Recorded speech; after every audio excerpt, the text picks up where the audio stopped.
हरिओम।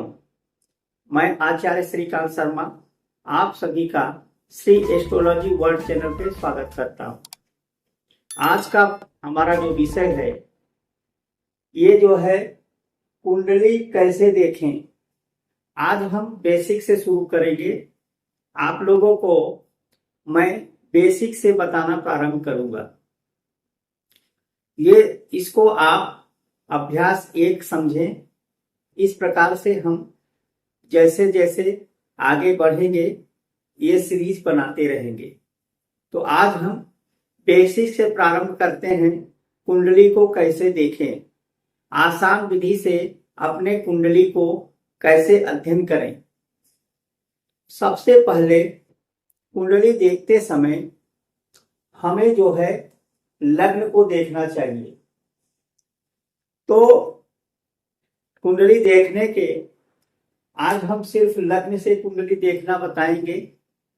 आने वाले सेशन में नवांश कुंडली भी लगाएंगे और इसके साथ साथ अन्य वर्ग कुंडली का भी अच्छे तरह से विश्लेषण करना दिखाएंगे।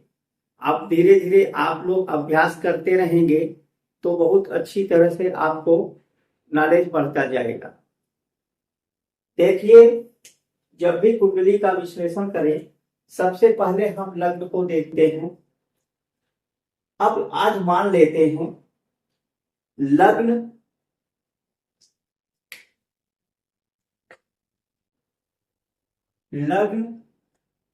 लग्नेश और कारक, ये तीन मुख्य होता है। इसे सबको हर भाव को देखना चाहिए। सभी भाव देखने के लिए लग्न, लग्नेश और कारक को देखना चाहिए। जैसे मान लो 100 नंबर 100 नंबर, ये 33% हम लग्न से देते हैं, 33% लग्नेश में देते हैं और 33% हम जो है कारक में देते हैं। अगर कुंडली के जिसका तीनों सही हो जाए, तीनों भाव अच्छी हो, तीनों की स्थिति अच्छी हो, तो ये जो है कुंडली बहुत ही अच्छा होगा। 99% कुंडली बहुत ही अच्छा होगा वह भाव। तो आज हम प्रारंभ करते हैं। सबसे पहले लग्न लेते हैं। यहाँ पर लग्न देखो, लग्न कन्या लग्न की है। पहले लग्न में देखते हैं। लग्न कन्या है और कन्या के स्वामी बुध होते हैं। तो यहां पर लग्न से शरीर का विचार किया जाता है। व्यक्ति का शारीरिक बनावट किस तरह से होगा, उनका स्वास्थ्य कैसा होगा, आदि चीजें हम लग्न से देखते हैं। तो अब इन जातक का सबसे पहले देख रहे हैं लग्न पर। तो लग्न पर 2 शुभ ग्रहों की दृष्टि है। लग्न पर किसी भी तरह का अशुभ ग्रहों की दृष्टि नहीं है। जब किसी भाव पर 2 या 2 से अधिक ग्रहों का शुभ दृष्टि पड़े तो वह लग्न बहुत ही मजबूत स्थिति में होता है। यहाँ पर इनका प्रभाव 7वीं दृष्टि से शुक्र और चंद्रमा का प्रभाव लग्न पे पड़ रहा है। तो लग्न पे युति क्या क्या है, या युति या दृष्टि युति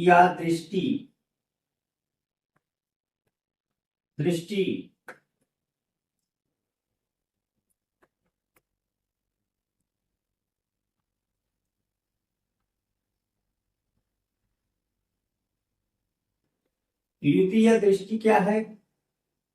लग्न पे युति है शुक्र का और चंद्रमा का। शुक्र चंद्रमा का दृष्टि है तो लग्न हमारा बहुत अच्छे स्थिति में है। यहाँ पर राहु की दृष्टि जा रही है, लेकिन राहु अकेले प्रभाव डाल रहा है। जब किसी ग्रह पे 2 या 2 से अधिक ग्रहों का प्रभाव पड़ता है तो वह लग्न शुभ ग्रहों की यदि दृष्टि होता है तो बहुत शुभ हो जाता है, अशुभ ग्रहों की दृष्टि हो जाती है तो बहुत अशुभ प्रभाव पड़ता है।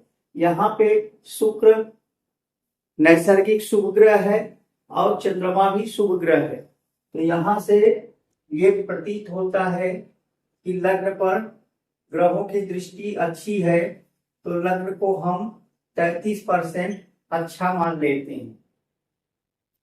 फिर आते हैं लग्नेश पर। अब लग्नेश, इसके लग्नेश है, इसके जो स्वामी है उसको लग्नेश बोलते हैं, लग्न के स्वामी को लग्नेश कहते हैं। तो लग्न के स्वामी बुध देव है और बुध अपने से 8वें में गया है। किसी भी ग्रह का, किसी भी राशि का अपने से 8वें में जाना उसके लिए अच्छा नहीं होता, तो इनका जो है बुध अष्टम में गया है, तो यहां पर लग्नेश, लग्नेश कौन है? बुध। कहां गया है? अष्टम में।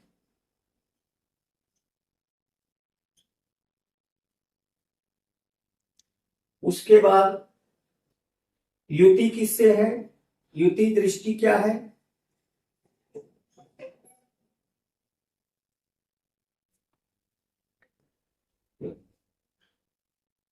युति और दृष्टि ये दोनों को लेते हैं।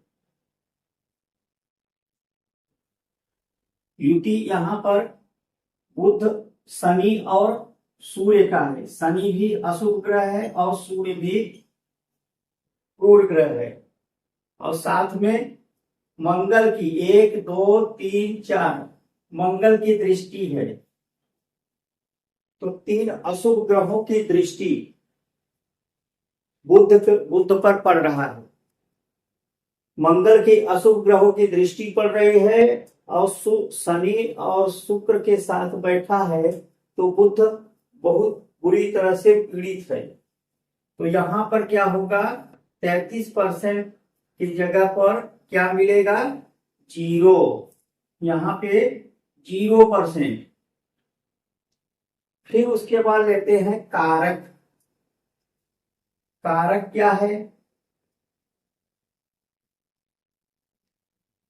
लग्न के कारक, लग्न का जो कारक होता है वह सूर्य होता है, क्योंकि आरोग्यम सूर्यम, आरोग्यम सूर्यम दीक्षी, तो आरोग्य सूर्य से देखा जाता है। लग्न के कारक जो होते हैं सूर्य होते हैं, तो लग्न का सूर्य है, सूर्य भी अपने से, इसका कारक अपने से अष्टम में गया है। यहाँ पर सूर्य उच्च का है, लेकिन साथ में शनि जैसे ग्रह बैठा हुआ है। उच्च और नीच के बारे में हम आगे आपको बताएंगे कि उच्च का क्या वैल्यू होता है। उच्च की वैल्यू कुछ नहीं होता, जब आप पढ़ेंगे आगे के अध्यायों में। तो यहाँ पर शनि से सूर्य पीड़ित है और अष्टम भाव में गया है, और मंगल की दृष्टि है, मंगल की भी दृष्टि है। इसके वजह से युति और दृष्टि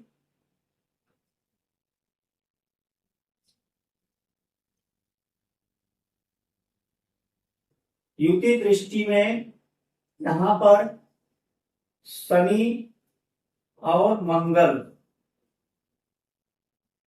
प्लस बुध, क्योंकि बुध शुभ ग्रहों के साथ शुभ और अशुभ ग्रहों के साथ अशुभ हो जाता है, तो अष्टम में आकर के शनि जैसे पूर्व ग्रहों के साथ होने से यह अशुभ परिणाम देगा। इसलिए यहाँ पर 3 अशुभ ग्रहों का दृष्टि, युति और दृष्टि होने से ये भी हमारा 0%।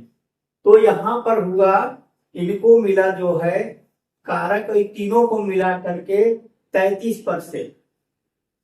तो इससे यह पता चल गया कि व्यक्ति का स्वास्थ्य कैसा रहेगा। व्यक्ति शारीरिक रूप से बीमार रहेगा। अब शनि, चूंकि शनि जैसे मंदगामी ग्रह अष्टम में बैठने से दीर्घकालीन बीमारी देगा, ऐसी बीमारी जिसकी दवा आजीवन खाना पड़े, जातक बहुत बीमार रहेगा। ये तो इससे स्पष्ट हो गया, क्योंकि 100 में सिर्फ 33% ये स्थिति सही है। अब इसको लग्न कुंडली से देखने के बाद हम जो है चंद्र कुंडली से भी देखेंगे। इस प्रकार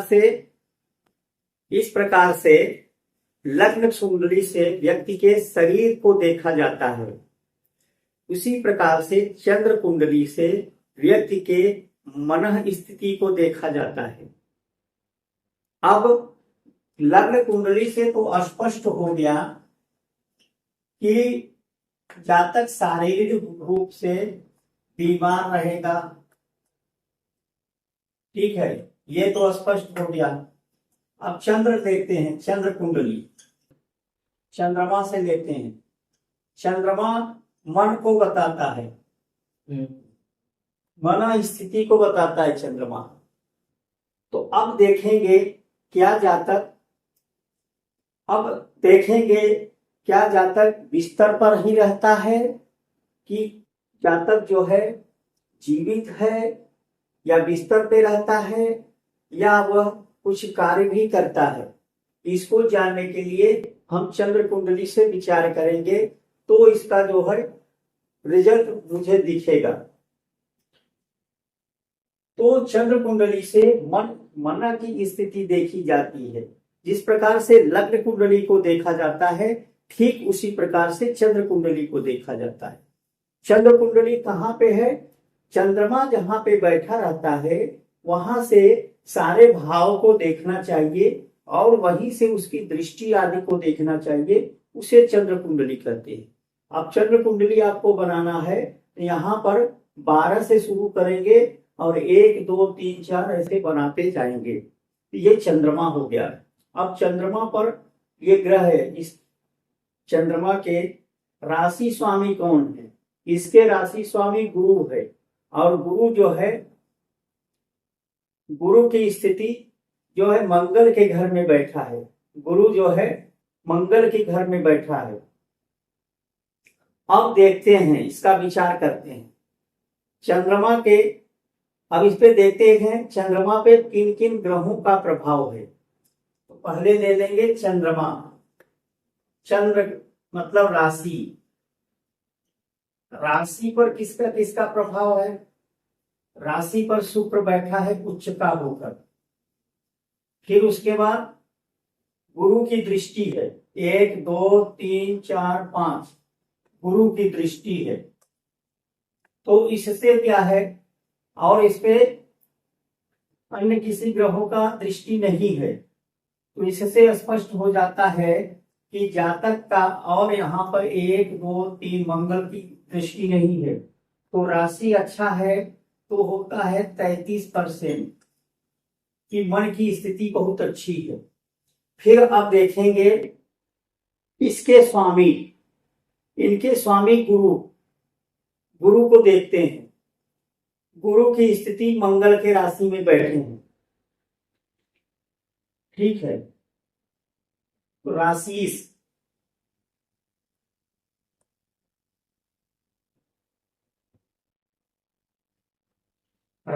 क्या है? गुरु है। तीसरा भाव, 3rd हाउस। और तीसरे भाव पर दृष्टि किसकी है? केतु की दृष्टि है। दृष्टि हो गई केतु की। और केतु के साथ साथ और किसकी दृष्टि है?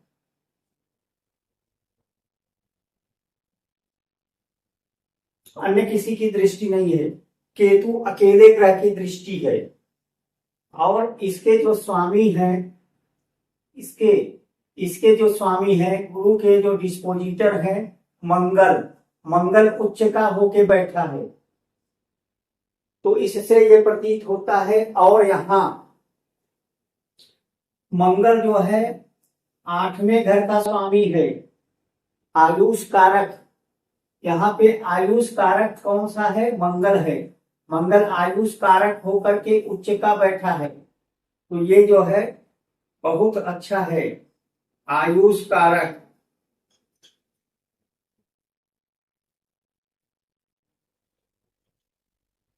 आयुष कारक उच्च का है, यानी कि इसका डिस्पोजिटर, गुरु का डिस्पोजिटर उच्च का है, तो इसको भी हम दे देते हैं 33%। उसके बाद यहां पर देख लिए कि ये जो है चंद्रमा, अब इसके जो है यहाँ के जो स्वामी होंगे, इस भाव के कारक, भाव के कारक शुक्र, कारक जो है, कारक इसके हो गए शुक्र। अब शुक्र स्वयं उच्च का होके बैठा है और गुरु की दृष्टि है, क्योंकि 7वें भाव का जो कारक होता है शुक्र होता है, शुक्र पर इसकी दृष्टि है, तो इस प्रकार से ये भी जो है 33%। यहां पर 33 यानी कि 99% चंद्र कुंडली से, कुंडली बहुत ही उत्तम है। कुंडली उत्तम होने से अब यहां पर हम ये कह सकते हैं ये जातक की मन स्थिति बहुत अच्छा है, शारीरिक रूप से बीमार रहेगा, लेकिन इससे स्पष्ट हो गया कि जातक जीवित है और वह स्वस्थ, उसकी स्वास्थ्य में कमी रहेगा, वो दवा खाता रहेगा, लेकिन वह जो है आजीवन बीमार होने के साथ साथ भी वह जो है मानसिक स्थिति सही रहेगा, वह पागल नहीं होगा, वह डिप्रेशन का शिकार नहीं होगा, तो वह जो है अपने कार्य को भी करेगा, क्योंकि यहाँ कार्य का जो स्वामी है वो बुध है, तो कार्य की स्वामी बुध है, तो ये जो है इससे ये स्पष्ट होता है कि ये जातक का अपना व्यापार या नौकरी भी करेगा और साथ में इसका स्वास्थ्य बीमार रहेगा, लेकिन मन स्थिति इतनी अच्छी रहेगी कि वो पूरी जीवन जी लेगा। इस प्रकार से लग्न कुंडली और चंद्र कुंडली को लगा करके कुंडली का विश्लेषण किया जाता है। आगे हम सारे भावों का आपको बताऊंगा। इस प्रकार से आज से ये हमारा सीरीज प्रारंभ हुआ है। ये हमारा इसको अभ्यास 1 समझिए, इसके साथ आगे भी बताएंगे। तब तक के लिए नमस्कार, हरिओम।